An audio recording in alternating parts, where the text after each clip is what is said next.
नमस्कार साथियों, स्वागत है आज की 50 बड़ी और धमाकेदार खबरों के सफर में। बताइए आप हमें किस जगह से देख रहे हैं, कमेंट में जरूर लिखिए। अगर अभी तक चैनल को लाइक और सब्सक्राइब नहीं किया है तो फटाफट कर लीजिए, क्योंकि आगे आने वाली खबरें हैं एक से बढ़कर एक।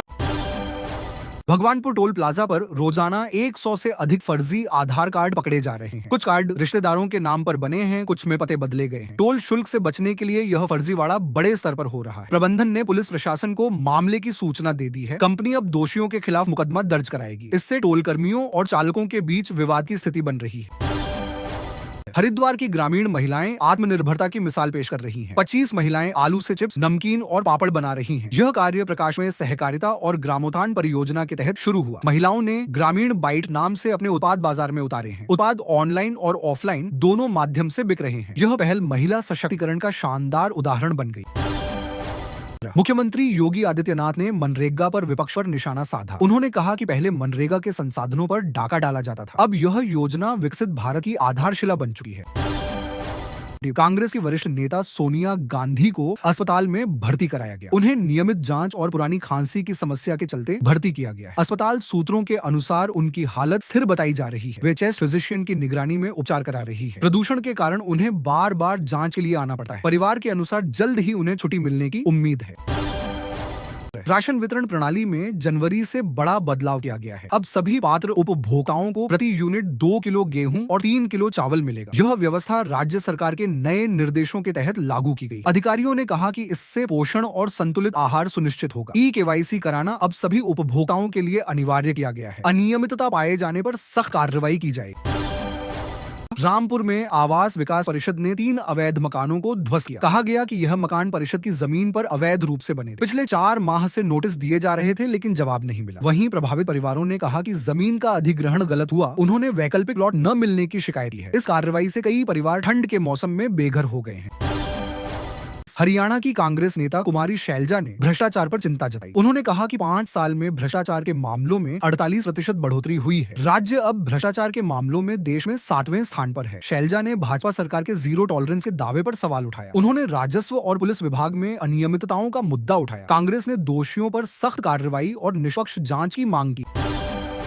सरकार हरिद्वार और ऋषिकेश को पवित्र सनातन नगरी घोषित करने की तैयारी में है। नगरपालिका उपविधि में हर की पैड़ी पर गैर हिंदुओं के प्रवेश पर रोक का प्रस्ताव। इस पर 10 रुपये के जुर्माने का प्रावधान किया गया है। श्री गंगा सभा ने सभी 105 घाटों पर इस नियम को लागू करने की मांग की है। 1916 के ब्रिटिश समझौते का हवाला भी इसमें दिया गया है। मांस और शराब बिक्री पर भी प्रतिबंध की सिफारिश की गई है। मुख्यमंत्री नीतीश कुमार जल्द ही बिहार में नई यात्रा शुरू करेंगे। इसकी तारीख अभी तय नहीं है, लेकिन 26 जनवरी के बाद शुरू होने की संभावना है। यात्रा का मकसद पिछली प्रगति यात्रा में घोषित कार्यों की समीक्षा करना है। मुख्य रूप से सड़क, बिजली और सिंचाई जैसी परियोजनाओं पर फोकस रहेगा। सरकार का कहना है कि इससे राज्य की विकास योजनाओं को रफ्तार मिलेगी। लोगों को आधारभूत सुविधाओं का लाभ जल्द मिलने की उम्मीद है। मुख्यमंत्री योगी आदित्यनाथ की अध्यक्षता में हुई कैबिनेट बैठक में बड़ा फैसला। 11 जर्जर भवनों को तोड़कर 500 बेड का मल्टी सुपर स्पेशलिटी हॉस्पिटल बनेगा। इस परियोजना से स्वास्थ्य सेवाओं में सुधार और रोजगार के अवसर बढ़ेंगे। सरकार ने निर्माण कार्यों को समय पर पूरा करने के निर्देश दिए हैं। यह अस्पताल क्षेत्र के मरीजों के लिए वरदान साबित होगा। प्रदेश में चिकित्सा सुविधाओं के विस्तार की दिशा में यह बड़ा कदम है। मुख्यमंत्री हेमंत सोरेन ने नए साल पर अधिकारियों से मुलाकात की। उन्होंने कहा कि राज्य के विकास के लिए सभी को सकारात्मक ऊर्जा से काम करना होगा। मुख्यमंत्री ने प्रशासन और पुलिस अधिकारियों को नव वर्ष की बधाई दी। उन्होंने कहा कि 2026 झारखंड की विकास यात्रा में मील का पत्थर बनेगा। राज्य सरकार जन कल्याण और रोजगार सृजन पर विशेष ध्यान देगी। झारखंड को आत्मनिर्भर बनाने के लिए नई योजनाएं लागू की जाएंगी। बंगाल चुनावों में मुसलमानों की राजनीतिक गोलबंदी असरदार नहीं रही। हुमायूं कबीर और अब्बास सिद्दीकी जैसे नेताओं के प्रयास सीमित रहे हैं। विश्लेषकों का मानना है कि धार्मिक अपील से ज्यादा संगठन क्षमता अहम है। गठबंधन प्रबंधन और बूथ स्तर पर मेहनत निर्णायक भूमिका निभाता है। राज्य में स्वीकार्य मुस्लिम नेतृत्व की कमी भी बड़ी वजह बताई गई है। अखिलेश यादव ने दूषित पेयजल को लेकर भाजपा पर निशाना साधा। उन्होंने कहा कि भाजपा शासित राज्यों में हालात बेहद खराब हैं। नगर पालिका स्तर की व्यवस्थाएं भी ठीक से नहीं चल पा रही हैं। जनता बीमारियों और साफ पानी की किल्लत से परेशान है। अखिलेश ने कहा कि भाजपा विकास नहीं, बहाने बना रही है। उन्होंने केंद्र सरकार से तत्काल हस्तक्षेप की मांग। सपा सांसद जिया उर रहमान बर के पिता ने भाजपा पर आरोप लगाया। उन्होंने कहा कि अब भाजपा संभल को अयोध्या बनाने की कोशिश कर रही है, क्योंकि अयोध्या जैसा बड़ा मुद्दा उनके पास अब नहीं बचा है। उन्होंने इसे राजनीतिक ध्रुवीकरण की रणनीति बताया है। कहा कि धार्मिक भावनाओं को भड़काकर वोट हासिल किए जा रहे हैं। विपक्ष ने इसे भाजपा की चुनावी चाल करार दिया है।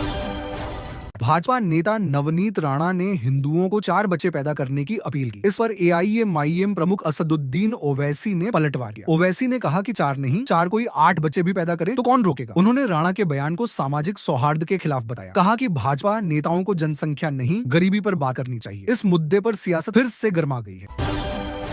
पश्चिम बंगाल के सिलीगुड़ी में तनाव के बीच एक व्यक्ति की मौत हो गई। परिजनों का आरोप है कि मृतक मानसिक दबाव में था। मुख्यमंत्री ममता बनर्जी ने चुनाव आयोग पर अनियमितता का आरोप लगाया। उन्होंने कहा कि भाजपा ऐप के माध्यम से प्रक्रिया में गड़बड़ी हुई है। ममता ने निष्पक्ष जांच और पारदर्शी प्रणाली की मांग की है। घटना के बाद राज्य में सियासत तेज हो गई।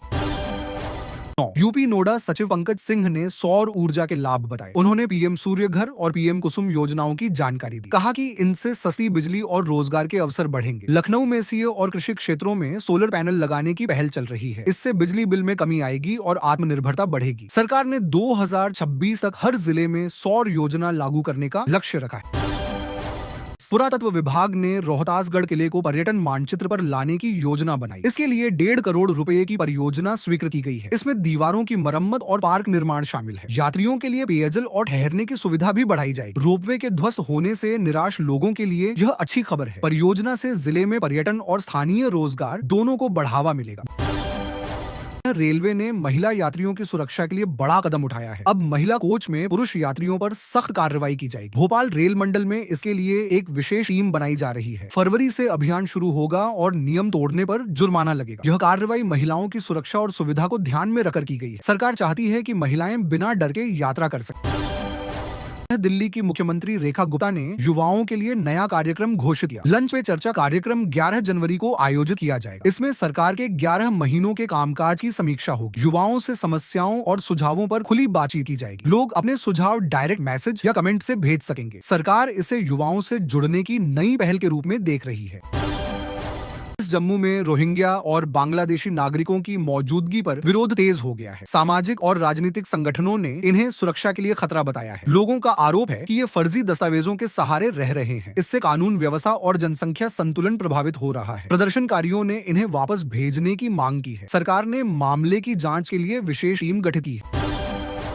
जदयू 14 जनवरी तक सदस्यता अभियान चलाएगा। पार्टी का लक्ष्य 1 करोड़ नए सदस्य जोड़ने का रखा गया है। इसके बाद पंचायत से लेकर राज्य स्तर तक संगठनात्मक चुनाव होंगे। चुनाव के बाद निर्वाचित पदाधिकारियों को 7 निश्चय 3 की जानकारी दी। मुख्यमंत्री नीतीश कुमार ने कहा कि यह घटना हृदय विदारक है।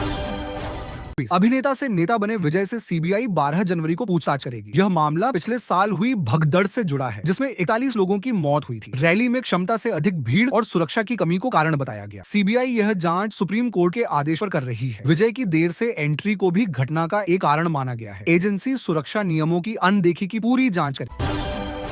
दिल्ली विधानसभा के बाहर आम आदमी पार्टी ने प्रदर्शन किया। प्रदूषण को लेकर आप विधायकों ने भाजपा सरकार पर निशाना साधा। आतिशी के नेतृत्व में कार्यकर्ताओं ने मास्क पहनकर नारेबाजी की। उन्होंने कहा कि दिल्ली गैस चैम्बर बन गई है, लोग सांस नहीं ले पा रहे। आरोप लगाया कि भाजपा आंकड़े छिपाकर जनता को गुमराह कर रही है। आपने तत्काल सख्त कदम उठाने की मांग की। उत्तर प्रदेश सरकार ने सेमीकंडक्टर उद्योग को बढ़ावा देने की मंजूरी दी। सरकार ने करोड़ों रुपए की प्रोत्साहन योजनाओं को स्वीकृति दी है। इससे राज्य में उच्च स्तरीय विनिर्माण और रोजगार को बल मिलेगा। योजना के तहत विदेशी कंपनियों को निवेश के लिए आकर्षित किया जाएगा। मुख्यमंत्री ने इसे डिजिटल भारत की दिशा में बड़ा कदम बताया। सरकार ने 2030 तक इलेक्ट्रॉनिक हब बनाने का लक्ष्य रखा। कृषि विभाग सिरसा ने SC वर्ग के किसानों के लिए नई योजना शुरू की। 45 हॉर्स पावर या उससे अधिक के ट्रैक्टर पर 3 लाख रुपए तक अनुदान दिया जाएगा। पात्र किसान 15 जनवरी तक ऑनलाइन आवेदन कर सकते हैं। कृषि भूमि का स्वामित्व और मेरी फसल मेरा ब्यौरा पंजीकरण जरूरी है। लाभार्थियों का चयन ड्रा के माध्यम से किया जाएगा। सरकार का उद्देश्य किसानों की उत्पादकता और आय बढ़ाना। झारखंड के मंत्री इरफान अंसारी ने विवादित बयान देकर सियासत गरमा दी। उन्होंने कहा कि PDS डीलर द्वारा आधा किलो अनाज काटना कोई पाप नहीं है। इस बयान पर भाजपा और आजसू ने कड़ी आपत्ति जताई है। विपक्ष ने मुख्यमंत्री से उन्हें मंत्रिमंडल से हटाने की मांग की है। आरोप है कि मंत्री गरीबों के हक की अनदेखी कर रहे हैं। मामला जामताड़ा में एक सरकारी कार्यक्रम के दौरान का है। रांची समेत झारखंड के कई जिलों में वामपंथी दलों ने प्रदर्शन किया। उन्होंने अमेरिकी राष्ट्रपति डोनाल्ड ट्रंप की नीतियों का विरोध किया। प्रदर्शनकारियों ने वेनेजुएला के राष्ट्रपति के खिलाफ साजिश की निंदा की। उन्होंने इसे अंतर्राष्ट्रीय कानून का उल्लंघन बताया। भारत सरकार की चुप्पी पर भी सवाल उठाए गए हैं। छात्र और श्रमिक संगठनों ने भी विरोध में भाग लिया।